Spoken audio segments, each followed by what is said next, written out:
যদি কেউ প্রমাণ করতে পারেন তাহলে আমার এবং আমার পরিবার হাসিমুখে সেই ব্যক্তিকে বা সেই গ্রুপকে আমরা সেই সম্পত্তি বিনা পয়সা লিখে দেব।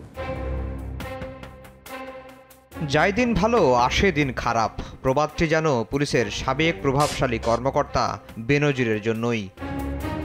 অবসরের পর নিরিবিলি জীবনে হঠাৎই ঝড়, ঝড়ের সেই দমকা হাওয়ায় এখন লণ্ডভণ্ড তার সাম্রাজ্য।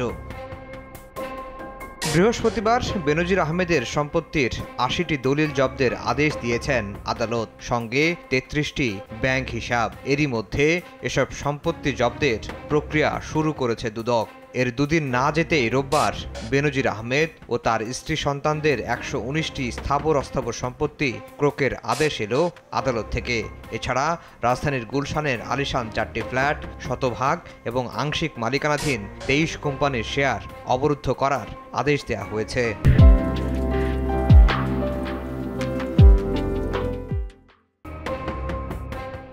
দুদক আইনজীবী বলছেন, সম্পত্তি বেহাত হওয়া থেকে রক্ষা করতেই অনুসন্ধান চলা অবস্থায় ক্রোক করার পদক্ষেপ নেওয়া হয়েছে।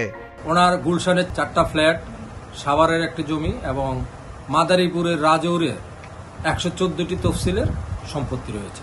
দুর্নীতি দমন কমিশন এখন এই ফ্রিজ অর্ডার এবং অ্যাটাচমেন্ট অর্ডার নিয়ে কাজ করছে।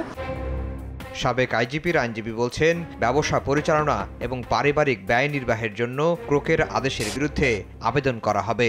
যেহেতু চাকরি করতেন, ওনার একটা লিমিটেড সোর্স ছিল, তার বাইরেও সম্পত্তি করার পিছনে ওনার একটা সোর্স আছে, এই সোর্সগুলি উনি ডিসক্লোজ করবেন। অনেক নজির আছে যে ব্যবসা পরিচালনার জন্য মাননীয় আদালত অনেকগুলি অ্যাকাউন্ট খুলে দেন, নিজের পরিবার পরিচালনা বা অন্যান্য ব্যয় সংগ্রহ করার জন্য।